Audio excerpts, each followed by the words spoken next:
The warm glow of early morning sunlight streamed through the blinds, casting a soft hue on the walls of Justice Judith Winter's modest home in Georgetown. At 57, with her blonde hair tied back in a practical bun and her face devoid of heavy makeup, she looked more like a suburban mom preparing for a trip than one of the most influential legal minds in America.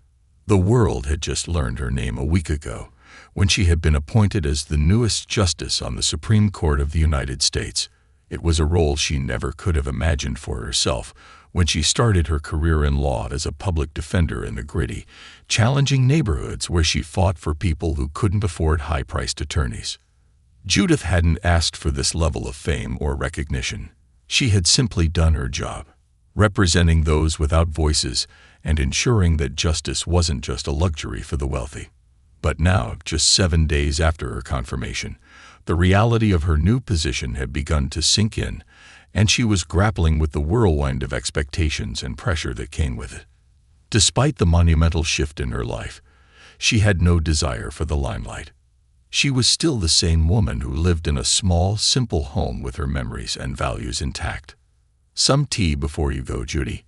Martha, her older sister, asked, setting down a steaming mug of chamomile tea on the kitchen counter. Her voice carried a note of warmth, a comforting presence that Judy had always relied on. "Thanks, but I should get moving. The flight's in 2 hours, and you know how security can be," Judy replied, her eyes scanning the clock. There was no time to waste. She had a plane to catch, a trip to visit her sick sister in Chicago, and a life to continue, despite the monumental changes happening around her. Martha frowned, a hint of concern in her eyes. "I still don't understand why you're flying commercial. You know they would arrange transportation for you, right?" Judy smiled softly, the lines of age and experience tugging at the corners of her eyes. "The official ceremony isn't for another week. Until then, I'm just regular old Judy Winters, going to visit her sister. It's important to me that I don't lose touch with who I am, with what's real." Her sister's concern was understandable. Martha knew the magnitude of Judy's appointment and the power that came with it, but she also knew how much Judy valued her independence. She had always been this way, a woman of humble beginnings who had fought through the ranks of a deeply flawed justice system to reach the highest court in the land. Despite her new title, Judy never considered herself special. She had spent her entire career advocating for the voiceless, those who couldn't afford the best lawyers, and those who were often overlooked by society. To her, the job was never about power or prestige. It was about justice for the people, all people, not just the influential or the wealthy. Martha raised an eyebrow. "There's nothing regular about being appointed to the Supreme Court, Judy." Judy's smile widened, her tone gentle but firm. "Maybe not, but I've spent my whole life fighting for ordinary people.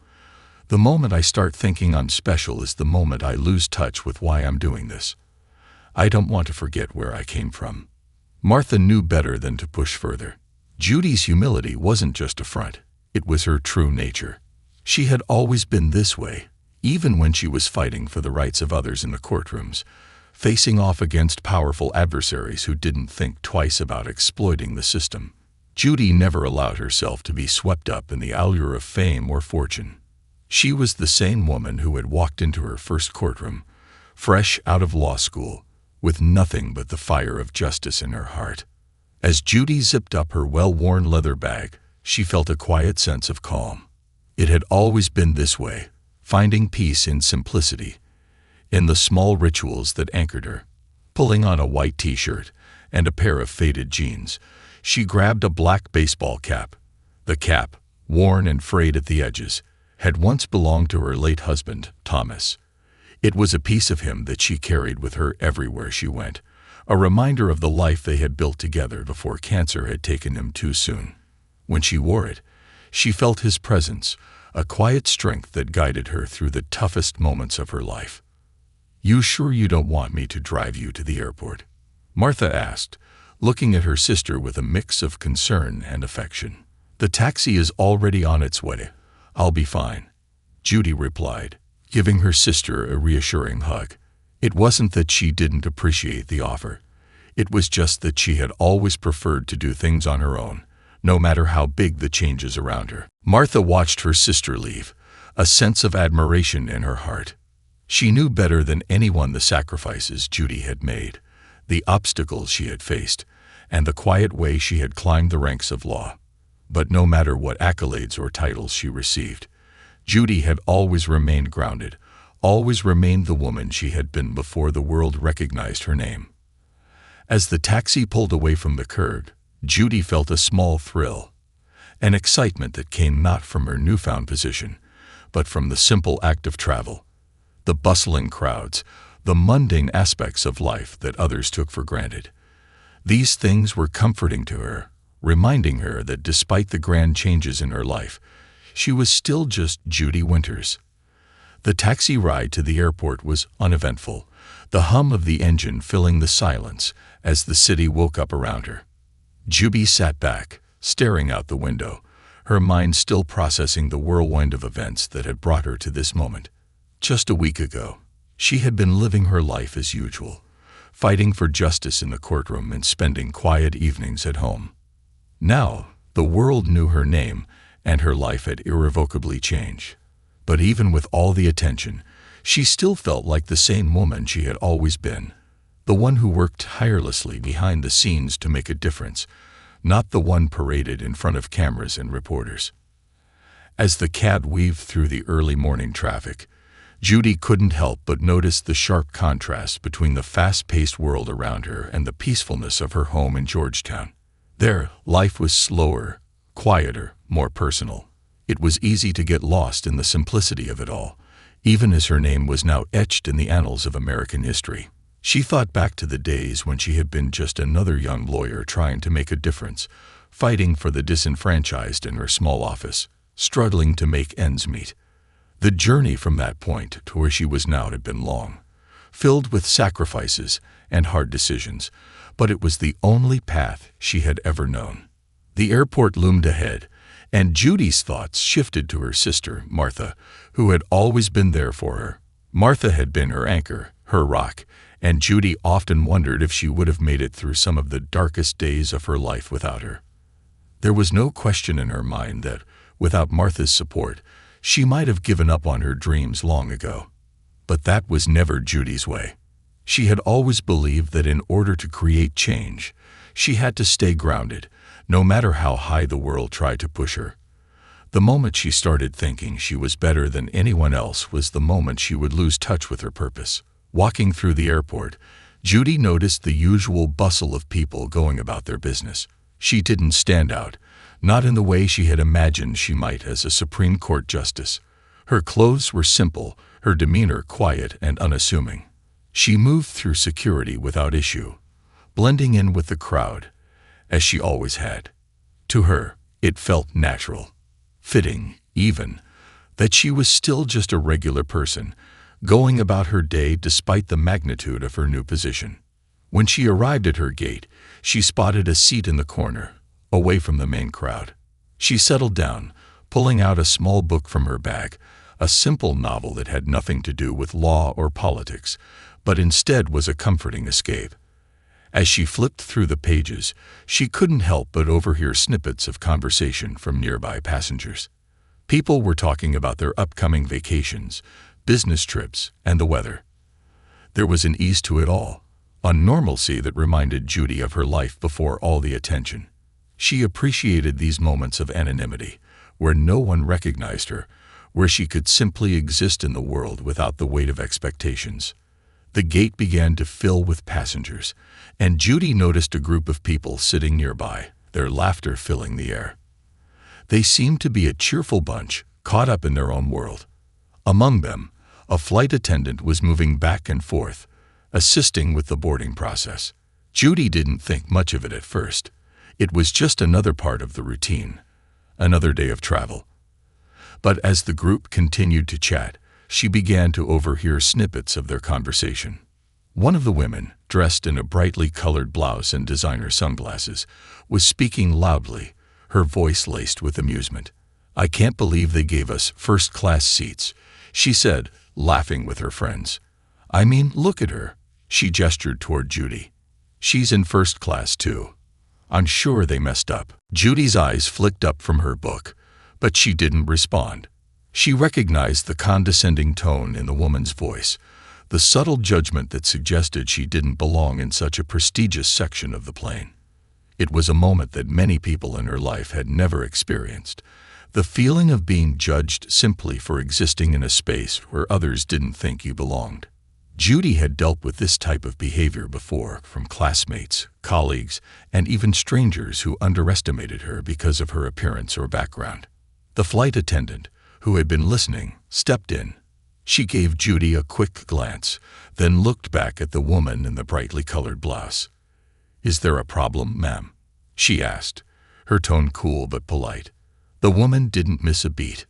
"Oh, no problem," she said with a chuckle, looking Judy over.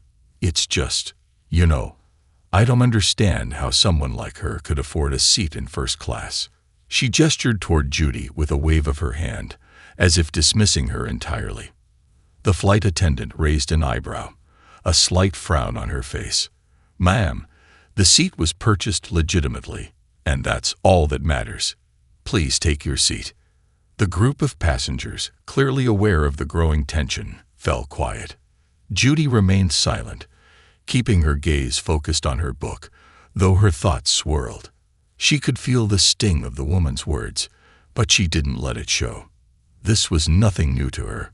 She had fought her entire career for a place in a system that often felt like it wasn't built for people like her. The world was full of people who judged others based on their appearance, their clothes, or their background. And for the most part, Judy had learned to ignore them. As the flight attendant continued to walk down the aisle, the woman's voice grew louder. "I just don't get it," she said, shaking her head. "I mean, look at her. She's not even dressed well. Doesn't she know the rules about first class?" Judy's fingers tightened around the spine of her book, but she didn't look up. She had seen enough in her life to know that this was just a moment, a small, insignificant moment in the grand scheme of things. But as she sat there, trying to hold back the frustration building inside of her, she realized something. This was more than just a personal insult. This was about how society had a tendency to overlook people based on shallow judgments, based on appearances, and how those assumptions could shape the way people were treated. The plane finally began boarding, and Judy stood up, her leather bag slung over her shoulder. As she walked toward the gate, the whispers grew louder, but she ignored them, her focus now entirely on the task at hand. She was going to Chicago to visit her sister, and that was all that mattered in this moment. The world around her could continue to judge, but she knew the truth. She didn't need to prove anything to anyone. The flight was uneventful, a few hours spent in the air, surrounded by the usual hum of passengers, their murmured conversations, the rustling of newspapers, and the occasional clink of a beverage cart. Judy's mind, though, was elsewhere, drifting between memories of her past and thoughts of the life ahead. She gazed out the window. The sky an endless sea of clouds, her reflection faintly visible in the glass. She wondered, not for the first time, how everything had changed so quickly. 1 week ago, she was still just Judy Winters, the public defender who had dedicated her life to the voiceless, fighting in courtrooms where the odds were stacked against her. Now she was a Supreme Court justice, her name a headline, her life on display for the whole country to scrutinize. It was a reality she had never prepared for, and as the minutes ticked by, she found herself struggling to adjust. Her thoughts drifted back to the moment in the airport lounge, when the woman in the brightly colored blouse had made her comment. It wasn't the first time she'd been judged based on her appearance, and she doubted it would be the last. She had always been underestimated, by colleagues, by peers, by people who had no idea what she stood for or how hard she had worked to get where she was. It was a feeling she knew well, that sting of being looked down on for no other reason than a perception of who she was. But it didn't bother her, not in the way it would have bothered others. She had built a career on fighting against those very kinds of assumptions. It was the kind of prejudice she had spent years working to dismantle, and she had learned long ago that the opinions of strangers, no matter how cutting, didn't matter in the grand scheme of things. Still, The experience stayed with her. It wasn't the flight attendant's polite reprimand or the dismissive tone of the woman that bothered her.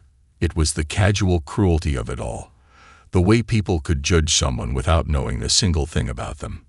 She thought back to the countless times in her career when she had been the one fighting for someone who had been dismissed, whose case had been thrown out because of the color of their skin, or their lack of wealth, or the simple fact that they didn't have the right connections. She had never forgotten the faces of the people she had defended.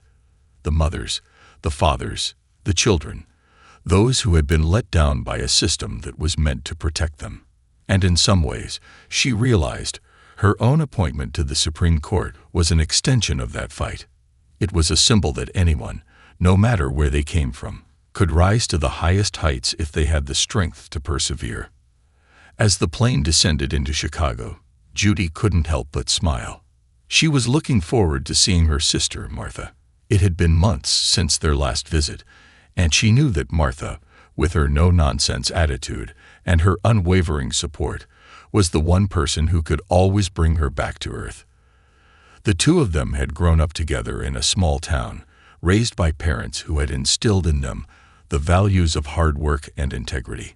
Judy often found herself wondering how she had ended up here, in this new world of power and politics, while Martha remained in the same place, grounded and steady.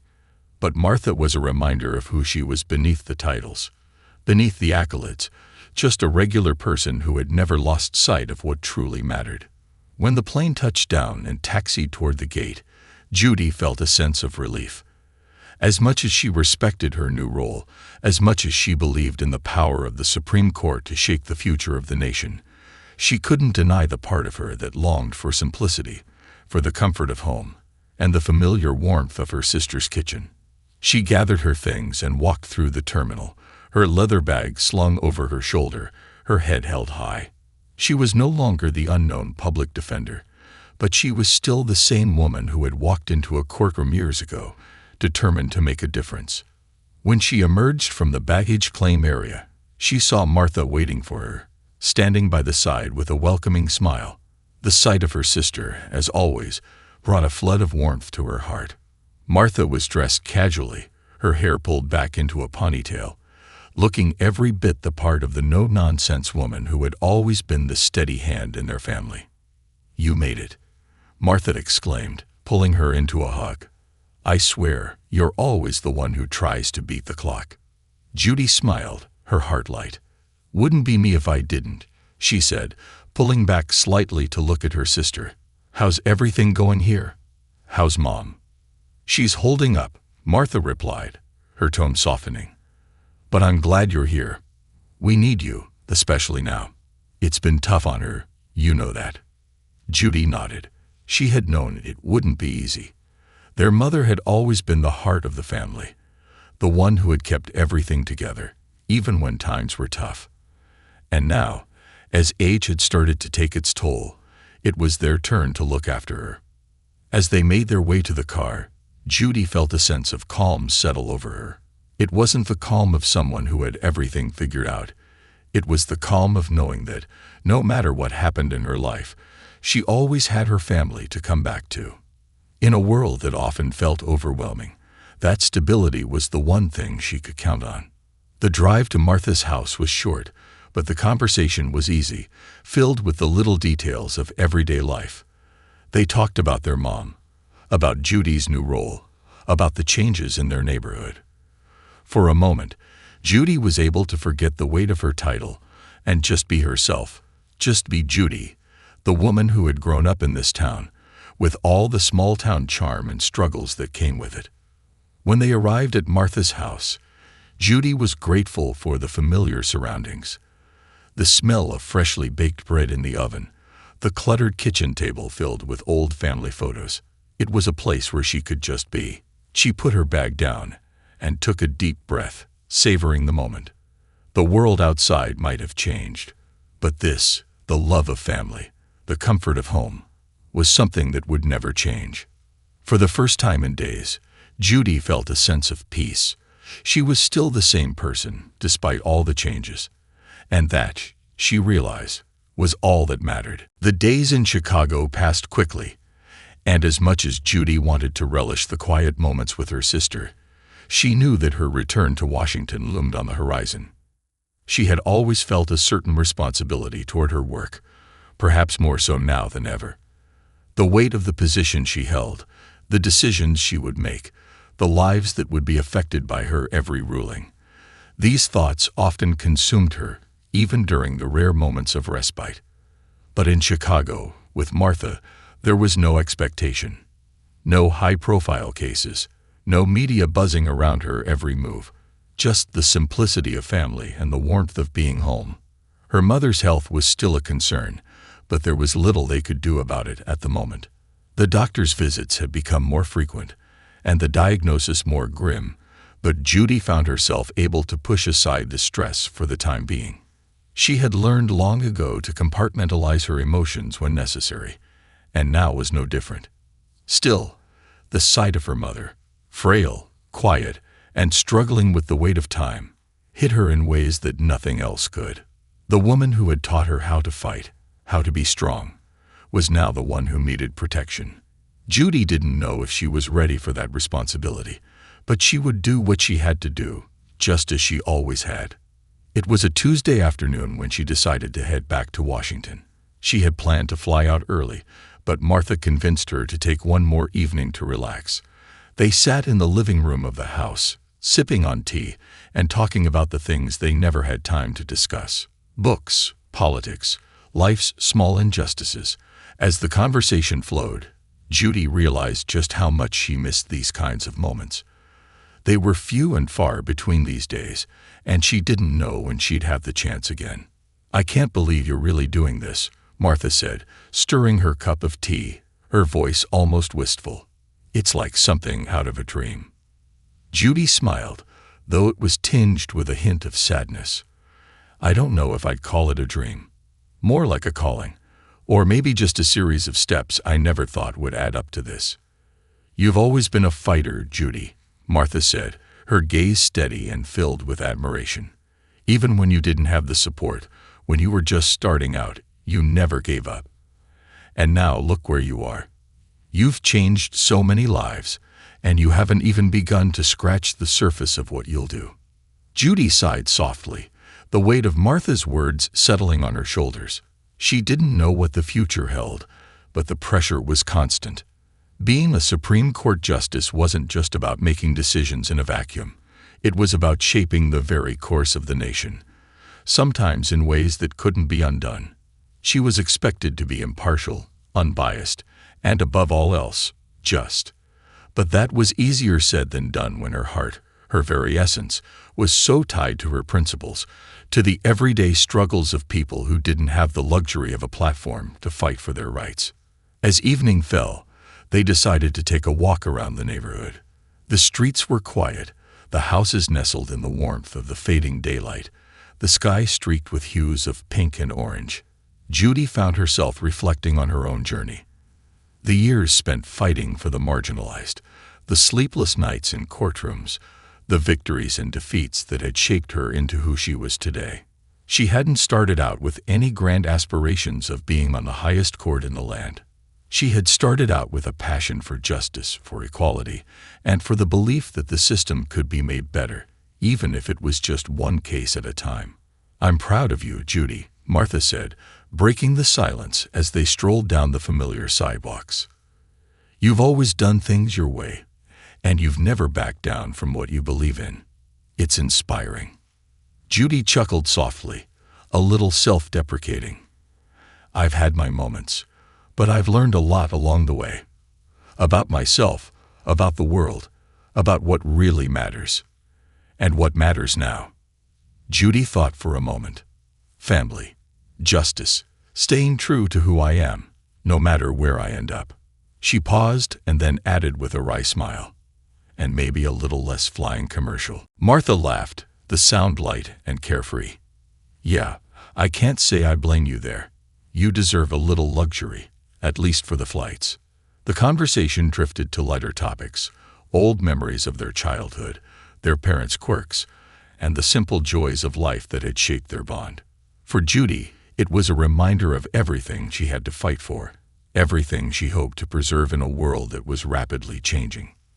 The next morning, after a quiet breakfast, Judy packed her things, feeling the bittersweet pang in her chest. She knew her role in Washington would soon become more consuming, more demanding. She had already begun to receive messages, emails from colleagues, from staffers, about cases that needed her attention, and the weight of it all was starting to feel heavier. But for now, she put it out of her mind. She hugged her mother tightly, promising to return soon. And then, with one last look at Martha's home, she made her way to the airport. The flight back to Washington was, once again, uneventful, but this time, Judy felt a growing sense of anticipation. There was work to be done, cases to hear, and lives to be affected by the choices she would make. She couldn't ignore the significance of her position, but she also couldn't lose sight of the person she had been before all this, before the robes, before the title, before the power. When the plane touched down in Washington, Judy's heart began to race. She was back in her world now, the world of policy and decision-making, the world of scrutiny and power. She was ready to face the challenges ahead, to continue the work she had dedicated her life to. But as she made her way to the terminal, she couldn't help but carry with her the memory of her sister's words, her mother's love, and the quiet strength of the woman who had never let go of who she was, no matter where life took her. The journey was just beginning. The days following Judy's return to Washington were a blur of meetings, briefings, and more paperwork than she had ever imagined. She had long known that the weight of her new position would be demanding, but the reality was something entirely different. From the moment she stepped off the plane, she had been thrust into the fast-paced, high-pressure environment of the Supreme Court, a place where every decision she made had the potential to change the course of history. Her colleagues were supportive, but there was an underlying tension, an unspoken awareness that each one of them carried the legacy of the court on their shoulders. The stakes had never been higher. Judy found herself constantly thinking about the people who would be affected by her rulings, the ordinary people she had fought for as a public defender, the ones who had no voice, no resources, no power.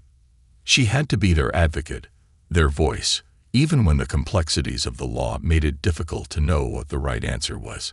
It was a Tuesday morning when Judy's world was once again turned upside down. The day had started like any other, with a cup of coffee and a thick stack of case files waiting to be reviewed. She was just beginning to settle into the rhythm of things when her assistant, a young woman named Emily, knocked on her office door. "Justice Winters, there's a call for you. It's urgent. They said it's about your flight yesterday." Judy frowned, confused. She hadn't thought much about the flight since she'd arrived in Washington. It had been an uneventful journey, and she had been more focused on the work ahead.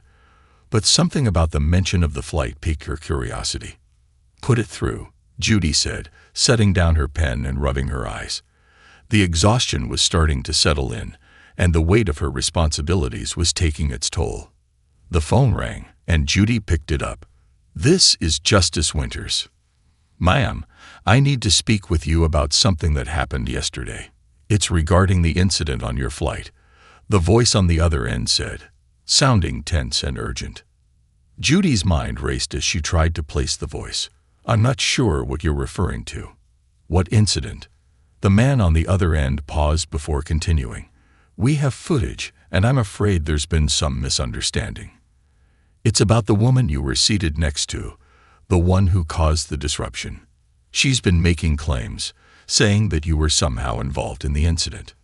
Judy's heart skipped a beat. The mention of the incident on the plane immediately brought the uncomfortable memories of the flight to the forefront of her mind. The mockery, the insults, the flight attendant's condescending attitude. Everything she had tried to forget in the days since was now coming back in full force. "I don't understand," Judy said, her voice steady, though her mind was racing. "What claims is she making?" The voice on the other end hesitated. "She's claiming that you were in fact someone far more important than you appeared to be. She insists that she didn't know who you were at the time, but that now she believes you're the newest Supreme Court justice." Judy's blood ran cold.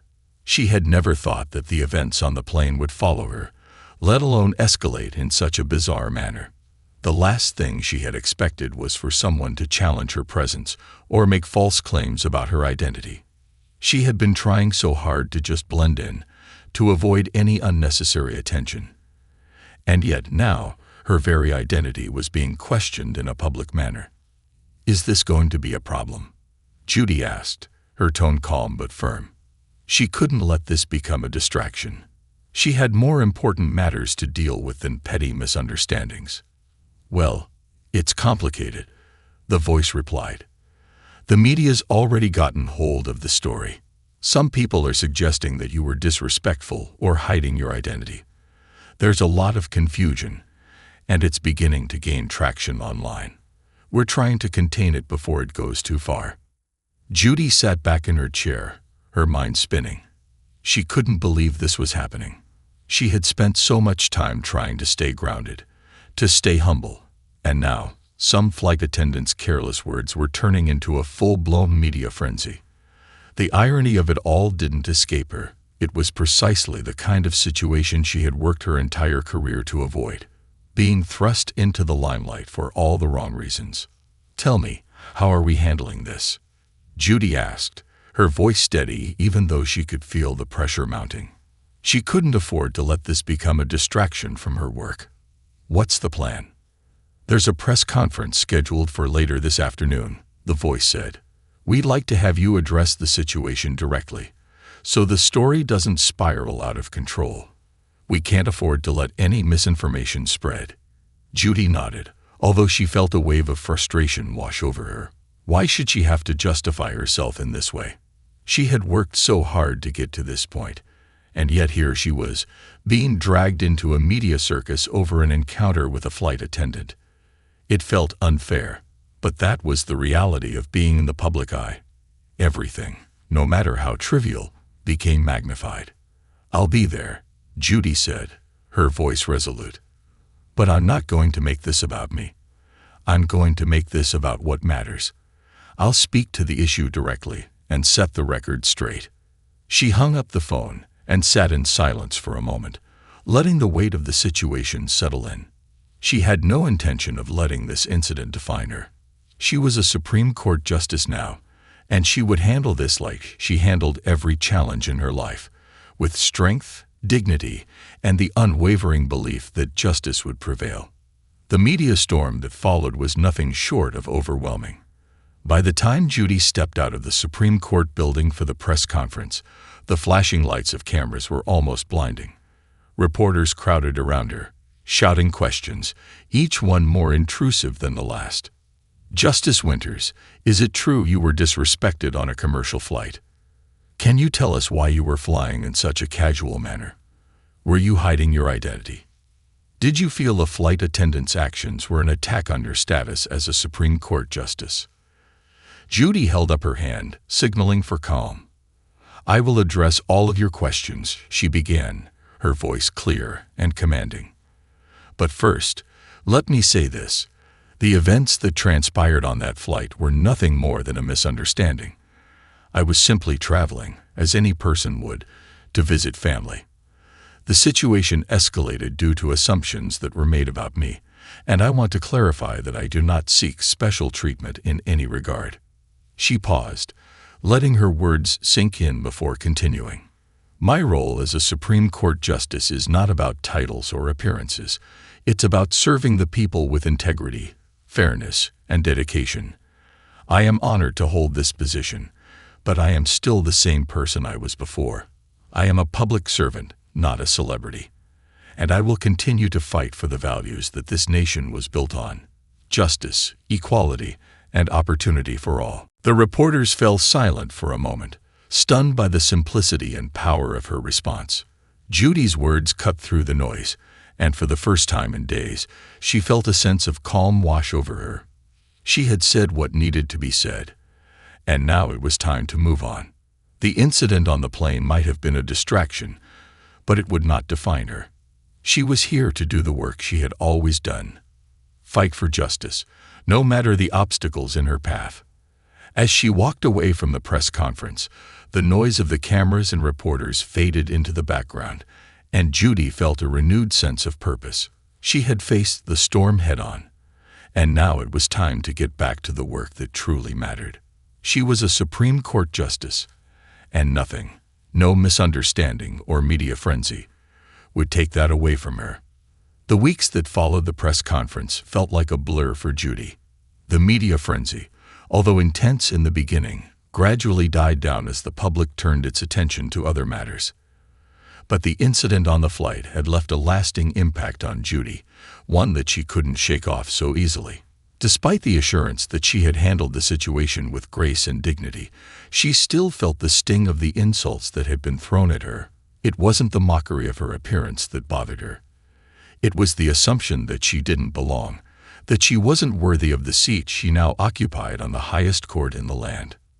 She had spent her entire life fighting for the underdog, for the voiceless, for those who were often dismissed because of their appearance, their background, or their circumstances.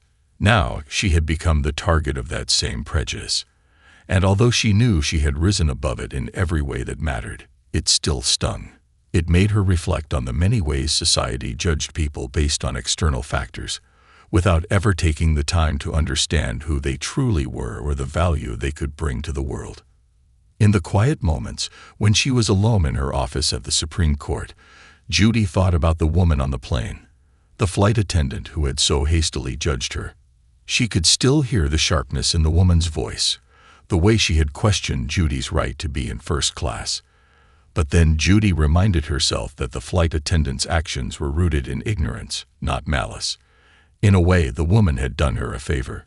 Her actions had forced Judy to confront her own sense of identity and reaffirm her commitment to the people she served. It was a lesson Judy had learned early in her career. People were often quick to judge others, but their judgments were rarely accurate. She had witnessed countless individuals being labeled as guilty or unworthy based on their appearance, their circumstances, or their past mistakes. But Judy had always believed that every person deserved a chance to prove who they really were, and to have their worth recognized for what it truly was. She had fought for that principle in her work as a public defender, and now, as a Supreme Court justice, it became even more vital. One morning, as Judy sat at her desk reading through legal briefs, she received an unexpected email. It was from a young woman named Sarah, someone who had recently graduated from law school and had been following Judy's career. The subject line read, "A thank you." Curious, Judy opened the email. "Dear Justice Winters, I hope this message finds you well. I wanted to take a moment to express my deepest gratitude to you. I know this might sound strange, but I was on that flight with you, and I was one of the passengers who witnessed the whole situation unfold. I was seated behind you when the flight attendant confronted you, and I could tell that there was something wrong. At the time, I had no idea who you were, but after hearing your story and learning about your rise to the Supreme Court, I couldn't help but feel inspired. You handled yourself with such grace and dignity, even in the face of such ignorance. Your response to the flight attendant's assumptions and disrespect was powerful. It reminded me that people like you, the ones who don't seek attention or special treatment, are often the ones who make the most profound impact in the world. I just wanted you to know that your example has made me believe in myself again. As someone who comes from a background that is often overlooked and dismissed, I've struggled with self-doubt and the fear that I might never belong in the legal world. But your strength and your humility have given me hope. You've reminded me that it's not about how we look or where we come from, but about the work we do and the values we stand for. Thank you for being a role model, and thank you for reminding me that the most important thing is to stay true to myself and my beliefs. Sincerely, Sarah." Judy read the email several times, her eyes misting over as she took in Sarah's words. In that moment, she realized that the flight incident, though painful, had been a catalyst for something far greater than she had imagined. It had inspired someone, a young woman who had been struggling with the same insecurities Judy herself had felt in her early career. Judy sat back in her chair, letting the weight of the email sink in. It was easy to forget, in the whirlwind of her daily responsibilities, the profound impact she could have on others. She had spent so many years focused on the law, on fighting for justice, that she hadn't fully realized how her own story could inspire those who were watching from the sidelines, unsure of their own place in the world. The next few days were a turning point for Judy. She began to take stock of her journey. The long hours, the sacrifices, the moments of doubt, and the moments of triumph. She had faced so many obstacles in her life, from the death of her husband to the challenges of breaking into a legal field that was often closed off to women, especially women from modest backgrounds. And now, here she was, sitting at the pinnacle of the legal world, a Supreme Court justice. But more than that, she had found something even more precious: a renewed sense of purpose. She wasn't just here to make legal decisions. She was here to represent the people who had no voice, to challenge the status quo, and to fight for justice in all its forms. The lesson from the flight incident had been one of humility, but it had also been a lesson in resilience. The world would always try to define people based on shallow assumptions, but it was up to each of us to define ourselves by the content of our character and the actions we took. As Judy prepared for another day of hearings and deliberations, she thought about Sarah's email once more. She had made a difference in someone's life, without even knowing it. And that, in the end, was what mattered the most. Judy Winters was not defined by the judgments of others, but by the impact she had on the world, one case at a time. She smiled to herself, feeling a quiet satisfaction. There was still so much work to be done, but now, more than ever, Judy was ready to face whatever came next with the same quiet strength and unshakable belief in justice that had always guided her. No matter how many people tried to diminish her or make her feel small, she would continue to rise, just as she always had.